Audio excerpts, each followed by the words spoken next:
Iniciando aqui mais uma mini aula de terraplanagem, projeto e execução, e sempre destacando que as nossas mini aulas têm o foco, o objetivo de fomentar o empreendedorismo geotécnico, que é a questão verdadeira e produtivista. O que é isso? Pegar 35 anos, um pouco mais, de experiência que a gente tem nessa área e passar gratuitamente, através das mini-aulas e outras atividades da academia, como o mini treinamento diário, os 20 cursos que nós temos, gravados e online, de tal sorte que as pessoas possam dispor facilmente desses conhecimentos, das normas, da boa prática, e implementar isso nos seus empreendimentos. Está ao alcance de todos engenheiros de obra, de projeto, prefeitura, órgãos públicos de uma forma geral, área pública, área jurídica, administração. Por quê? Sempre que tem um tema, conhecimentos que a gente está passando aqui são fundamentais. Nós temos uma playlist chamada Mini Aula Terraplanagem, que é essas gravações. E também tem uma que é o que eu gravo, um vídeo,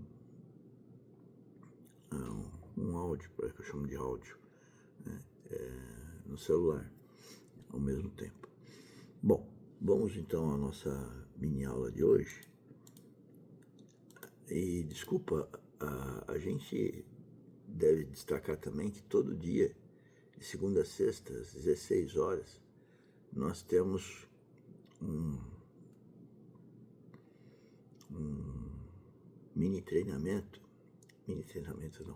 um workshop gratuito. Então você, na descrição do vídeo, que está aí a primeira, é o grupo do WhatsApp. A partir do grupo do WhatsApp você marca uma reunião comigo e eu te oriento no nosso trabalho aqui. Nosso, seu, meu, para quem quer desenvolver projetos de terraplanagem, os congênitos, né? Bom, aqui eu estou falando hoje, nessa mini aula, sobre as fases do solo, né? Nesse livro é destacado que o solo, então, tem 3 partes: as partes sólidas e os vazios formados pelas partes sólidas, que são os grãos, e os vazios dos grãos. E nesse vazio, nós vamos ter um volume ocupado por ar e ou água, chamado também de vazios. Essas constituem as 3 fases do solo, e a quantidade relativa de cada uma delas determina o comportamento do solo. Então, isso é uma coisa tão óbvia para mim, que estudo isso há mais de 40 anos, mas uma coisa tão sutil, tão importante, né? Estas constituem as 3 fases do solo, e a quantidade relativa de cada uma delas determina o seu comportamento.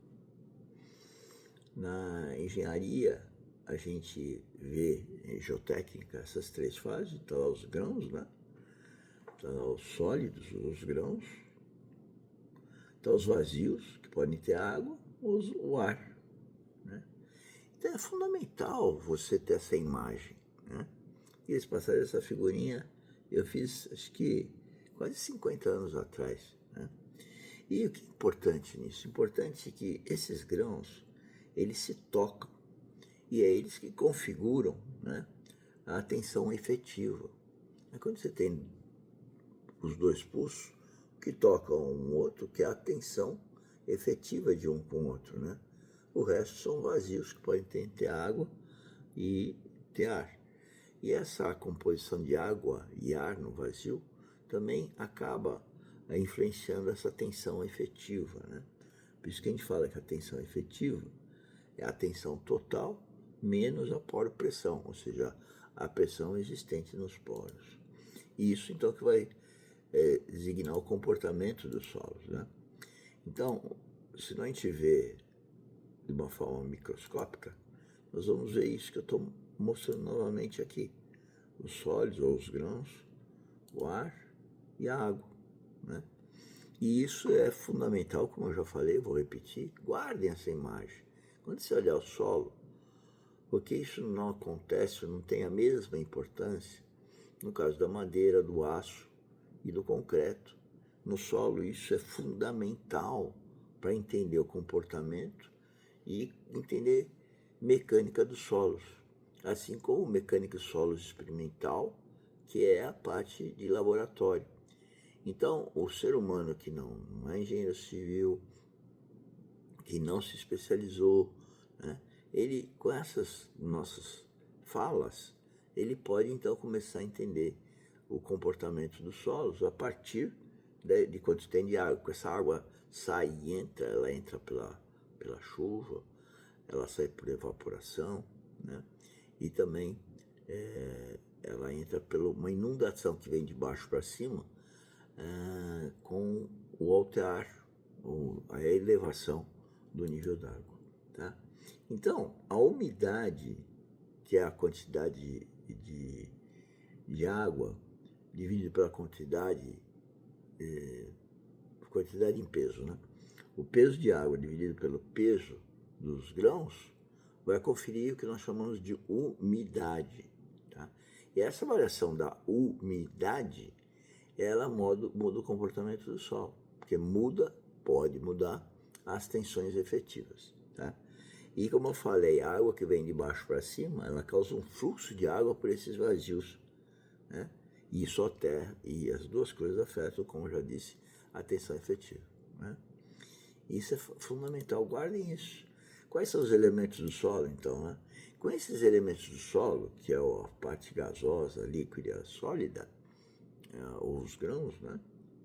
Você pode dividir isso pelos pesos de cada uma dessas volumes aqui desse lado, né? Volume total, volume dos vazios, volume dos sólidos.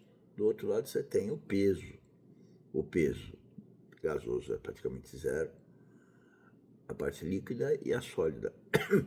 Então está aqui o peso praticamente zero, o peso da água e o peso dos sólidos. Com esses elementos, você vai ter o que nós chamamos, na nossa área de especialização, dos índices físicos. E os índices físicos são a primeira coisa que a gente calcula no laboratório, né? Que é o peso específico natural, o peso específico dos grãos e a umidade. Com esses três índices físicos que são obtidos em laboratório, que deve ser o primeiro ensaio quando entra uma amostra em laboratório, ou se faz uma amostra, quando se faz a simulação de um aterro em laboratório, nós queremos saber essas três propriedades, três índices. E com esses três índices, então, a gente pode calcular os demais: grau de saturação, porosidade, peso específico seco máximo, né? Peso específico seco, enfim, os outros índices físicos. E todos eles acabam procurando indicar o comportamento dos solos. E assim também a gente pode comparar solos. Porque quando a gente olha os solos, a gente fala, são iguais ou são iguais. E isso daí é uma linguagem muito pobre para os solos, para a especificidade nossa. Quando olha para o solo, a gente pode falar que visualmente eles são parecidos, ou não são parecidos, ou quantos são parecidos, né? O que importa são os índices físicos desses solos. Aí nós vamos dizer que indica, como os indicativos de comportamento são iguais, que os solos, então, são semelhantes, iguais, né? E isso é muito importante quando a gente caracteriza as camadas que possam ser representadas num perfil geológico, geotécnico, que a gente fala em outras mini-aulas. Quer dizer, é fundamental você conhecer os índices físicos, é fundamental tirar amostras deformadas e indeformadas daquela camada, de tal sorte a poder determinar o peso específico do solo em laboratório, o peso específico dos grãos, que vai dar o peso do grão, e o teor de umidade. E com esses demais índices físicos, então, poder aí ver a semelhança das diversas porções de solo e juntá-las no mesmo universo estatístico que a gente chama de camadas, tá bom?